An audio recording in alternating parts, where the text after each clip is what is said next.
ඉස්රාලය පසුගිය සිකුරාදා ඉරානයේ වෙත ගුවනින් ප්‍රහාර මාලාවක් ආරම්භ කළේ එරට න්‍යෂ්ටික වැඩපිළිවෙල සිය රටට තර්ජනයක් වන බවට චෝදනා කරමින්. දී උග්‍රවන විට ඉරානයේ ඊපාලයට කිසිදු අනුකම්පාවක් නොදක්වන බවයි.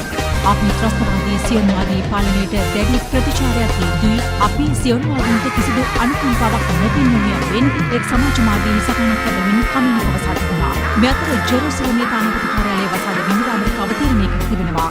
කලාපයේ ආරක්ෂක තත්ත්වය සහ ඊශ්‍රායල මාතෘෝපදේශයන්ට අනුකූල වෙමින් ජෙරුසලමේ ඇමරිකානු තානාපති කාර්යාලයේ සිකුරාදා දක්වා වසාද වන බවයි එක්සත් ජනපද රාජ්‍ය දෙපාර්තමේන්තුව නිවේදනය කර ඇත්තේ. මේ අතර ප්‍රංශ ජනාධිපති එමානුවෙල් මැක්‍රොන් පවසන්නේ ඉරානයේ එරෙහි මිලිටරි ක්‍රියාමාර්ගයකට සමාන විරුද්ධ බවයි.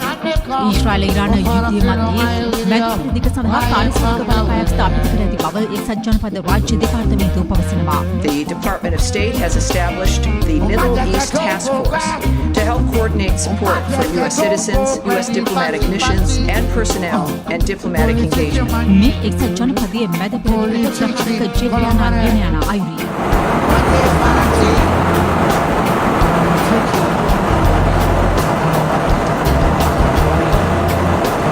මේ අතර යුද කුටුම්බයේ ලෝක වෙන්නිකලේ වෘත්තයේ නිලකෝටට ඉදිරියෙන් පවතිනවා. WTI වෘත්තයේ වැඩික නිල අද අලීම සටහනේදී $75.18ක් ලෙසයි. ඒ වැඩිවීම 0.04% ලෙස දැක්වෙනවා. එමෙන්ම බ්‍රෙන්ට් වර්ගයේ වෘත්තයේ වැඩික නිල politique mani politique colombare vanye farati politique colombare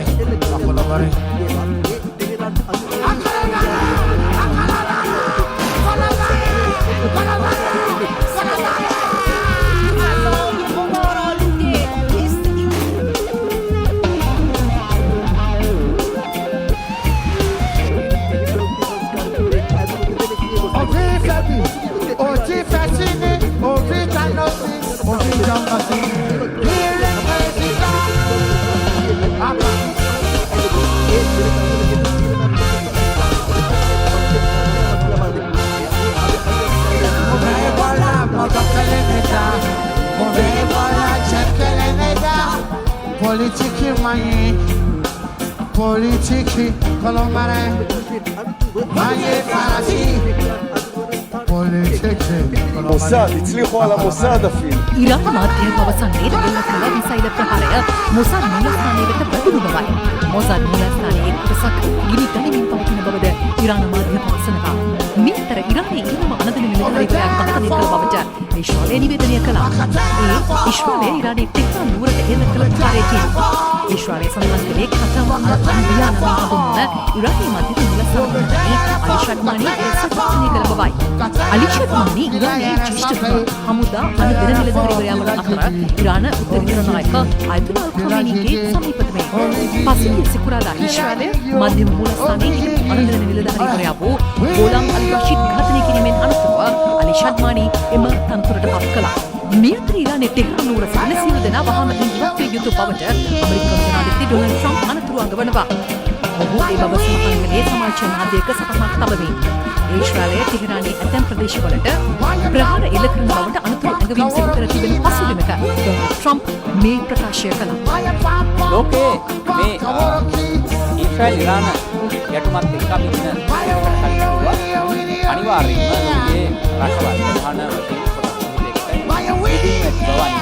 මේ වන විට ගල්ෆ් කලාපයේ ඇතුළු රටවල් එක් පාර්ශ්වයකටත් ඒ වගේම ඒ තවත් රටවල් තවත් පාර්ශ්වයකට බෙදෙන බව අපිට පේනවා. ඒ විකාශයට පත් අද අද සමුළුවත් ඩොනල්ඩ් ට්‍රම්ප්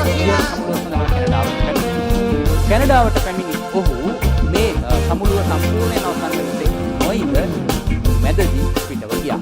ඒ පිටව යන අවස්ථාව වන විටත් ඔහු ප්‍රකාශ කොට තිබුණා වඩා වැදගත් කාරණාවයි මේ වෙනකොට මේ සමුළුව සහභාගී රටවල් තමන්ගේ සහාය ඊශ්‍රායලයේ දෙසට ප්‍රකාශයට පත් කිරීම. ඒ වගේම සාකච්ඡාමය සංවාදයක් මතුවලා තිබෙනවා. මොනවද ඇත්තටම සාකච්ඡා සිදු අපි මුලින්ම ඒ ගැනත් බලමු. ඉරානයේ උත්තරීතර නායක අයතුල්ලා අල් ඛමේනි කිසිදු අවස්ථාවක ඉලක්ක නොවන බව ජනාධිපතිවරයා පවසා තිබෙනවා. මේ අනතුරු ඇඟවීමත් සමග ටෙහෙරානයේ වෙසෙන මිහිර දහකට ආසන්න ජනතාව පත්තරී ඇති අතර නගරයේ පුරා දිපුරතවම පොලිම දක්නට ලැබෙනවා. මේ අතර G7 රටවල රාජමාර්ගයෙන් ඒකාබද්ධ ප්‍රකාශයක් කරමින් ප්‍රකාශ කළා.